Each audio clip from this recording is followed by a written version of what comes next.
ನಮಸ್ತೆ ಸ್ನೇಹಿತರೆ, ನಾನು ನಿಮ್ಮ ಪ್ರೀತಿಯ ಹುಡುಗ ಪುನೀತ್. ಧ್ವನಿ ಚಾನಲ್ಗೆ ತಮ್ಮೆಲ್ಲರಿಗೂ ಸ್ವಾಗತ ಸುಸ್ವಾಗತ. ನಮ್ಮ ಧ್ವನಿ ಚಾನಲ್ ಇರುವುದು ಕೇವಲ ಸಾಧಕರ ಧ್ವನಿಗಾಗಿ.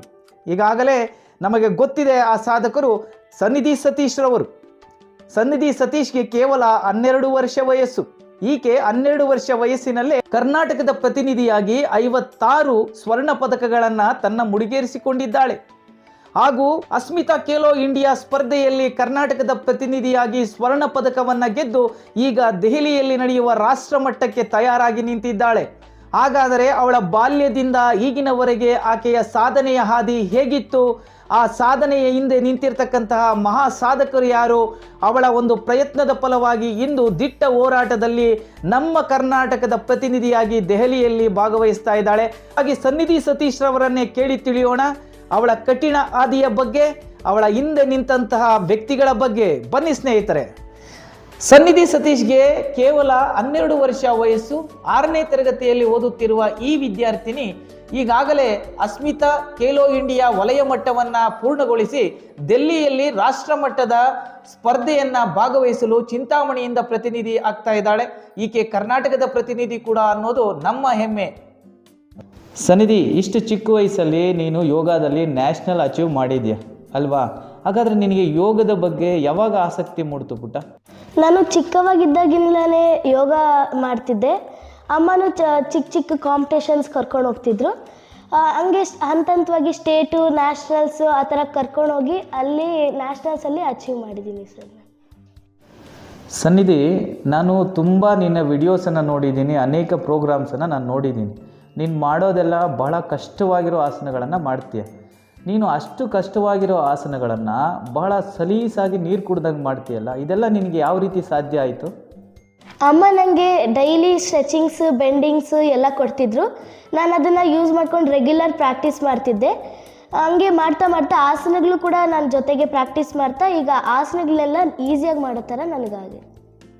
ಸನ್ನಿಧಿ, ಈಗ ನೀನು ಪ್ರಾಕ್ಟೀಸ್ ಮಾಡ್ತೀಯ ಅಂತ ಹೇಳ್ದಲ್ಲ, ದಿನಕ್ಕೆ ಎಷ್ಟು ಗಂಟೆ ಪ್ರಾಕ್ಟೀಸ್ ಮಾಡ್ತೀಯಮ್ಮ ನೀನು? ನಾನು daily morning 1.5 hour, evening 1.5 hour ನಿರಂತರ ಪ್ರಾಕ್ಟೀಸ್ ಮಾಡ್ತೀನಿ ಸರ್. ಸನ್ನಿಧಿ, ಈಗ 3 ಅವರ್ ಪ್ರಾಕ್ಟೀಸ್ ಮಾಡ್ತೀಯ ಅಂತ ಹೇಳಿದೆ. ಈಗ 3 ಅವರ್ ಪ್ರಾಕ್ಟೀಸ್ ಮಾಡಬೇಕಾದ್ರೆ ನಿನ್ನ ಫುಡ್ಡಲ್ಲಿ ಡಯಟ್ ಏನಾದರೂ ಇದೆಯಾ? ನೀನು ಯಾವ ರೀತಿ ಆಹಾರವನ್ನು ಸೇವನೆ ಮಾಡ್ತೀಯ ಪುಟ್ಟ? ಯಾವುದೇ ಡಯಟ್ ಅಂತ ಏನಿರಲ್ಲ. ನಾನು ನಾರ್ಮಲಾಗಿ ಡೈಲಿ ಊಟ ಮಾಡ್ತೀನಿ. ಅದ್ರ ಜೊತೆಗೆ ಫ್ರೂಟ್ಸು ವೆಜಿಟೇಬಲ್ಸ್ ಎಲ್ಲ ಹೆಚ್ಚಾಗಿ ತಿಂತೀನಿ. ಸನ್ನಿಧಿ, ಯೋಗದಲ್ಲಿ ಇಷ್ಟೆಲ್ಲ ಅಚೀವ್ ಮಾಡಿದೆಯಲ್ವ ನೀನು, ಮುಂದೆ ನಿನ್ನ ಗುರಿ ಏನು ಇಟ್ಕೊಂಡಿದೀಯ? ನೀನು ಯೋಗದಲ್ಲಿ ಏನು ಮಾಡಬೇಕು ಅಂತ? ನಮ್ಮಮ್ಮಗೆ ಯೋಗದಲ್ಲಿ ಅಚೀವ್ ಮಾಡಬೇಕು ಅಂತ ಇತ್ತು, ಆದರೆ ಅವಕಾಶ ಇರಲಿಲ್ಲ. ಆ ಕನಸನ್ನು ನಾನು ಫುಲ್ಫಿಲ್ ಮಾಡಬೇಕು ಅಂತ ನಾನು ಅಂದ್ಕೊಂಡಿದ್ದೀನಿ. ಸನ್ನಿಧಿ, ಈ ಯೋಗ ಎಲ್ಲ ಮಾಡ್ತೀಯಲ್ಲ ನೀನು, ನಿನಗೆ ಇದರಿಂದ ಏನೇನು ಅನುಕೂಲ ಆಗಿದೆ? ಬಾಡಿ ಫ್ಲೆಕ್ಸಿಬಲ್ ಆಗಿರುತ್ತೆ, ಮೈಂಡ್ ಕಂಟ್ರೋಲಲ್ಲಿರುತ್ತೆ, ಕಾನ್ಸಂಟ್ರೇಷನ್ ಹೆಚ್ಚುತ್ತೆ, ಓದೋಕ್ಕೆ ಕೆಲಸ ಮಾಡೋಕ್ಕೆಲ್ಲ ಹೆಲ್ಪ್ಫುಲ್ ಆಗುತ್ತೆ. ಸನ್ನಿಧಿ, ಇಷ್ಟೆಲ್ಲ ಸುಲಭವಾಗಿ ಇಷ್ಟು ಕಷ್ಟವಾದಂಥ ಯೋಗಾಸನವನ್ನು ನೀನು ಮಾಡ್ತೀಯಲ್ಲ, ನಿನಗೆಲ್ಲ ಅಭ್ಯಾಸ ಮಾಡಿಸಿ ಟ್ರೈನ್ ಅಪ್ ಕೊಟ್ಟಂತಹವರು ಯಾರಮ್ಮ? ನನಗೆ ಚಿಕ್ಕವಾಗಿದ್ದಾಗಿಲ್ಲೂ ನಮ್ಮಮ್ಮನೇ ನನಗೆ ಯೋಗ ಹೇಳ್ಕೊಟ್ಟಿದ್ದು, ತಾಯಿಯೇ ನನಗೆ ಗುರುಗಳು. ಸನ್ನಿಧಿ, ನೀನು ಇಷ್ಟೆಲ್ಲ ಅಚೀವ್ ಮಾಡಿ ಎಲ್ಲ ಬಂದಿದೆಯಲ್ಲ, ಈ ಒಂದು ಅಚೀವ್ಮೆಂಟ್ಗೆ ನಿಮ್ಮ ಸ್ಕೂಲಲ್ಲಿ ಯಾವ ರೀತಿಯಾಗಿ ನಿನಗೆ ಸಪೋರ್ಟ್ ಸಿಗ್ತಾ ಇದೆ? ನಮ್ಮ head mistress Rekha Bhaira Reddy ma'am, principal sir C V Manjunath sir, class teacher Manjula ma'am, PT teachers, staff teachers, ಹಾಗೆ ನನ್ನ ಎಲ್ಲ ಫ್ರೆಂಡ್ಸು ಎಲ್ಲ ಥರ ನಂಗೆ ಸಪೋರ್ಟ್ ಮಾಡ್ತಾರೆ. ಸ್ನೇಹಿತರೆ, ನೋಡೋಣ ಬನ್ನಿ ಸನ್ನಿಧಿ ಸತೀಶ್ ಕಠಿಣವಾದಂತಹ ಯೋಗಾಸನಗಳನ್ನು ನೀರು ಕುಡಿದ ಹಾಗೆ ಎಷ್ಟು ಸುಲಭವಾಗಿ ಮಾಡ್ತಾಳೆ ಅಂತ.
ಕೇಳಿದ್ರಲ್ಲ ಸ್ನೇಹಿತರೆ, ಸನ್ನಿಧಿ ಸತೀಶ್ ರವರ ಆ ಒಂದು ಕಠಿಣವಾದ ಪರಿಶ್ರಮ ಹಾಗೂ ಪಯಣದ ಬಗ್ಗೆ.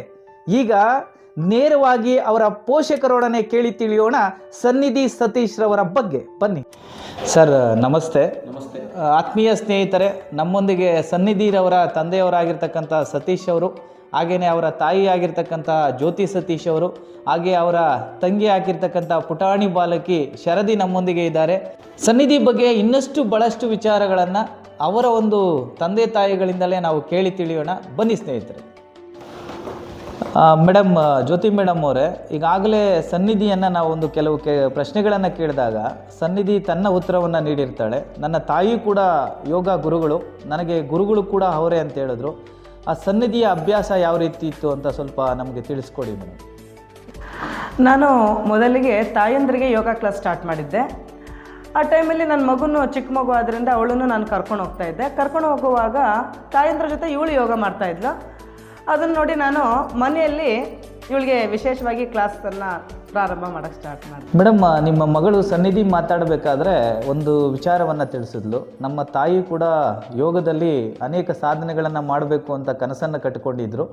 ನನ್ನ ಗುರಿ ಕೂಡ ನನ್ನ ತಾಯಿ ಏನು ಕನಸ್ಕೊಂಡಿದ್ರು ಅದನ್ನು ನನಸು ಮಾಡಬೇಕು ಅಂತ. ತಾವು ಏನು ಕನಸು ಕಂಡುಕೊಂಡಿದ್ರಿ, ಮತ್ತು ಯೋಗದಲ್ಲಿ ಯಾಕೆ ನೀವು ಅಷ್ಟೊಂದು ಅಚೀವ್ ಮಾಡಲಿಕ್ಕೆ ಆಗಲಿಲ್ಲ ಅನ್ನೋದನ್ನ ಸ್ವಲ್ಪ ತಿಳಿಸ್ಕೊಡಿ madam.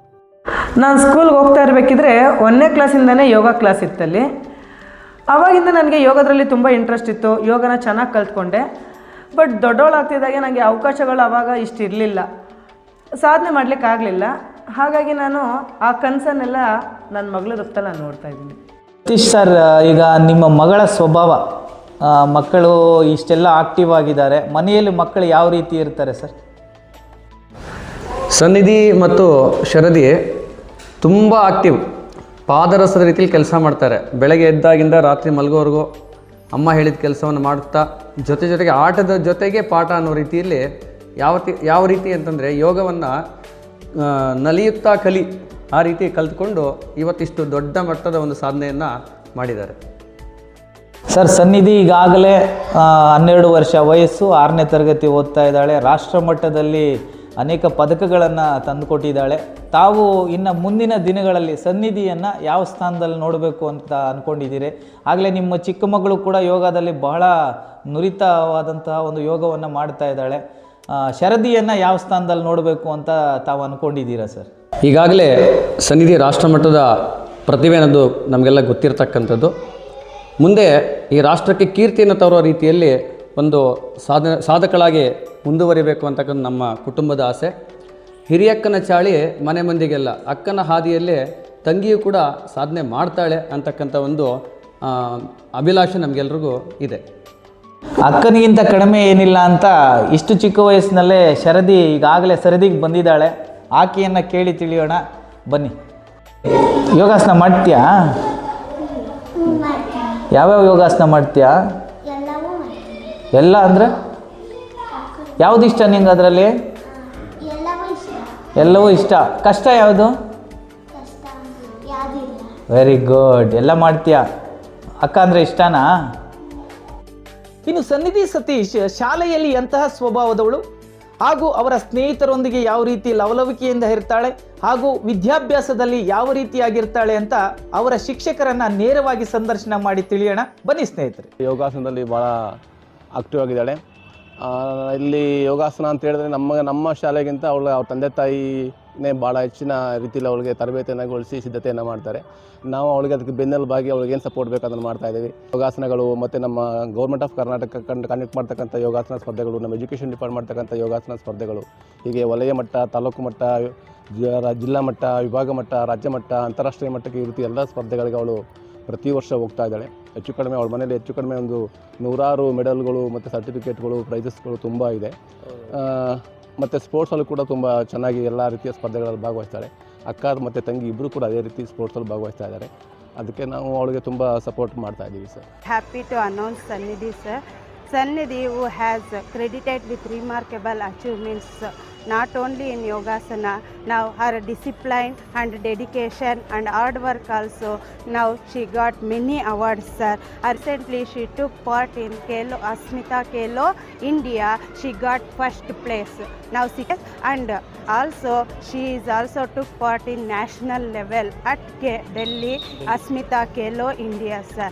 Now we feel very happy to announce the Sannidhi Satish of our school, Kishora Vidya Bhavana, sir. ಆತ್ಮೀಯ ಸ್ನೇಹಿತರೆ, ಹಾಗಾದರೆ ತಿಳಿಯೋಣ ಬನ್ನಿ ಸನ್ನಿಧಿ ಸತೀಶ್ ಅವರು ಯಾವ ರೀತಿ ಇರ್ತಾರೆ ಅಂತ, ಅವರ ಪಕ್ಕದ ಮನೆಯವರ ಅನಿಸಿಕೆಗಳನ್ನು. ತಮ್ಮ ಹೆಸರು ಮೇಡಮ್? ರಮಾ ಅಂತ ಸರ್. ರಮಾ ಅವರೇ, ಮೇಡಮ್ ಈಗ ಸನ್ನಿಧಿ ಅವ್ರನ್ನ ಬಹಳ ಹತ್ತಿರದಿಂದ ತಾವು ನೋಡಿರ್ತೀರ, ಪಕ್ಕದ ಮನೆ. ಯಾವ ರೀತಿ ಮೇಡಮ್ ಮಗು ಯಾವ ರೀತಿ ಇರ್ತಾಳೆ ನಿಮ್ಮ ಜೊತೆ ಎಲ್ಲ? ಸನ್ನಿಧಿ ತುಂಬ ಒಳ್ಳೆ ಹುಡುಗಿ. ಇಬ್ಬರು ಮಕ್ಕಳು ತುಂಬ ಚೂಟಿಯಾಗಿರ್ತಾರೆ. ಅವ್ರ ಅಮ್ಮ ಯಾವಾಗಲೂ ಡ್ಯಾನ್ಸು ಯೋಗ ಎಲ್ಲ ಮಾಡ್ತಾನೆ ಇರ್ತಾರೆ. ಮಕ್ಕಳ ಜೊತೆ ತುಂಬ ಚೆನ್ನಾಗಿ ಆಟ ಆಡೋಕ್ಕೆ ಬರ್ತಾರೆ, ಎಲ್ಲದರಲ್ಲೂ ಇದ್ದಾರೆ. ಡ್ಯಾನ್ಸ್ಗಳು ನಮ್ಮ ಪ್ರೋಗ್ರಾಮಲ್ಲಿ ತುಂಬ ಆಕ್ಟಿವ್ ಆಗೇ ಇರ್ತಾರೆ. 4 ಗಂಟೆಗೆ ಎದ್ದೊಳ್ತಾರೆ. 4 ಗಂಟೆಗೆ ಎದ್ದು ಅವರೆಲ್ಲ ಪ್ರಾಕ್ಟೀಸ್ಗಳು ಮಾಡಿಸಿದ್ದೆ ಅವ್ರ ತಾಯಿಯವರು. ಎಲ್ಲ ಕಡೆನೂ ಪ್ರೋಗ್ರಾಮ್ಗಳಿಗೆ ಹೋಗ್ತಾ ಇರ್ತಾರೆ. ಅದಕ್ಕೆ ಇವತ್ತು ನ್ಯಾಷನಲ್ ಲೆವೆಲ್ ತನಕ ಮಗು ಬೆಳೆದಿದೆ. ಹೌದೌದು. ಮಗು ಕೂಡ ಅಷ್ಟೇ, ಇಬ್ಬರು ಮಕ್ಕಳು ಅಷ್ಟೇನೆ ಚೆನ್ನಾಗಿ ಆಕ್ಟಿವ್ ಆಗಿ ಫುಲ್ಲು ಎಲ್ಲ ಮಕ್ಕಳ ಜೊತೆ ಆಟ ಆಡೋದು ಒಂದೇ ಅಲ್ಲ, ಎಲ್ಲ ಕ್ರೀಡಾಂಗಣದಲ್ಲೂ ಅವರು ಎಲ್ಲ ಪ್ರೋಗ್ರಾಮ್ ಮಾಡಿದ್ರು ಅಲ್ಲೆಲ್ಲ ಡ್ಯಾನ್ಸ್ಗಳು ಮಾಡಿಸ್ತಾ ಇರ್ತಾರೆ. ಅಲ್ಲೆಲ್ಲ ಇವ್ರ್ಯಾರ ಮಕ್ಕಳು ಇಷ್ಟು ಚೆನ್ನಾಗಿ ಆಡ್ತಾರೆ ಅಂತ ಹೇಳ್ತಾರೆ. ಡೆಲ್ಲಿಗೆಲ್ಲ ಮೊನ್ನೆ ಹೋಗಿ ಬಂದಿದ್ರು. ಎಲ್ಲ ಕಡೆನೂ ಹೋಗ್ತಾ ಇರ್ತಾರೆ ಪ್ರೋಗ್ರಾಮ್ಗಳಿಗೆ. ಡಿ ಜೋಡಿಗೆಲ್ಲ ಹೋಗಿದ್ರು ಅನ್ಸುತ್ತೆ. ಹೋಗಕ್ಕೆ ಡಿ ಜೋಡಿಗೂ ಹೋಗ್ಬೇಕು ಅಂತ ಇದು ಮಾಡ್ತಾ ಇದ್ರು. ಅದರಲ್ಲೂ ಆಲ್ರೌಂಡ್ ಚೂಟಿ ಇದ್ದಾರೆ. ಯೋಗದಲ್ಲಿ ಮಾತ್ರ ನಮಗಂತೂ ಶಾಕ್ ಆಗುತ್ತೆ. ಎಲ್ಲದರಲ್ಲೂ ಅಷ್ಟೇ, ಮಕ್ಕಳು ಮಾತ್ರ ಒಳ್ಳೆ ಮಕ್ಕಳು ಅಂಥದ್ದೇನಿಲ್ಲ, ಸೂಪರ್. ಹಾಂ, ಎಲ್ಲದರಲ್ಲೂ ಸೂಪರ್ ಸ್ಟಾರ್ ಅವರಿಬ್ರು. ನೋಡಿದ್ರಲ್ಲ ಸ್ನೇಹಿತರೆ, 12 ವರ್ಷದ ಪೋರಿ ಚಿಂತಾಮಣಿಯ ಹೆಮ್ಮೆ ರಾಷ್ಟ್ರ ಮಟ್ಟದಲ್ಲಿ ಇವತ್ತು ಬಂದು ನಿಂತಿದ್ದಾಳೆ. ಆಕೆಯ ಪರಿಶ್ರಮ, ಆಕೆಯ ಪೋಷಕರು ನೀಡಿರ್ತಕ್ಕಂತಹ ಕಾಳಜಿ ಎತ್ತಿ ತೋರಿಸುತ್ತದೆ ಈ ಸಂದರ್ಶನದಲ್ಲಿ. ಆತ್ಮೀಯ ಸ್ನೇಹಿತರೆ, ಈ ರೀತಿಯಾಗಿ ಮಹಾಸಾಧಕರನ್ನ ಪ್ರಪಂಚದ ಬೆಳಕಿಗೆ ತರುವ ಉದ್ದೇಶದಿಂದ ಈ ಒಂದು ವಿಡಿಯೋಗಳನ್ನು ಮಾಡ್ತಾ ಇದ್ದೇವೆ. ಈ ವಿಡಿಯೋ ಇಷ್ಟ ಆದರೆ ಈಗಲೇ ನನ್ನ ಧ್ವನಿ ಚಾನಲನ್ನು ಸಬ್ಸ್ಕ್ರೈಬ್ ಮಾಡ್ಕೊಳ್ಳಿ, ನಿಮ್ಮ ಸ್ನೇಹಿತರಿಗೂ ತಿಳಿಸಿ ಸಬ್ಸ್ಕ್ರೈಬ್ ಮಾಡಿಸಿ. ಹಾಗೆ ನನ್ನ ವಿಡಿಯೋವನ್ನು ಶೇರ್ ಹಾಗೂ ಲೈಕ್ ಮಾಡೋದನ್ನು ಮರಿಬೇಡಿ. ಹಾಗೆ ಕಾಮೆಂಟ್ ಮಾಡೋದನ್ನು ಮಾತ್ರ ಮಿಸ್ ಮಾಡಬೇಡಿ. ಏಕೆ ಅಂದರೆ ನಾನು ಮಾಡ್ತಕ್ಕಂಥ ತಪ್ಪುಗಳನ್ನು ತಾವು ತಿಳಿಸಿದ್ರೆ ಇನ್ನೂ ಉತ್ತಮವಾದಂತಹ ವಿಡಿಯೋಗಳು ಮೂಡಿ ಬರ್ತವೆ ಅನ್ನುವಂತಹ ಉದ್ದೇಶ ನನ್ನದು. ಇಂತಹ ಮಹಾನ್ ಸಾಧಕರನ್ನು ನನ್ನ ಒಂದು ಗಮನಕ್ಕೆ ತಂದರೆ ಅಂತಹ ಸಾಧಕರನ್ನು ನಾನು ನನ್ನ ಧ್ವನಿಯ ಮೂಲಕ ಇಡೀ ಪ್ರಪಂಚಕ್ಕೆ ಪರಿಚಯ ಮಾಡಿಸ್ತಕ್ಕಂಥ ಒಂದು ಕನಸನ್ನು ಕಂಡಿದ್ದೇನೆ. ವಂದನೆಗಳು ಸ್ನೇಹಿತರೆ, ನಿಮ್ಮ ಆಶೀರ್ವಾದವೇ ನಮ್ಮ ಬೆಳವಣಿಗೆ. ನನ್ನ ಮಗಳ ಪೂರ್ತಿ ವಿಡಿಯೋ ನೋಡಿದ್ರಲ್ಲ, ಇಷ್ಟ ಆದರೆ ಲೈಕ್ ಮಾಡಿ, ಶೇರ್ ಮಾಡಿ, ಕಾಮೆಂಟ್ಸ್ ಮಾಡೋದು ಮರಿಬೇಡಿ.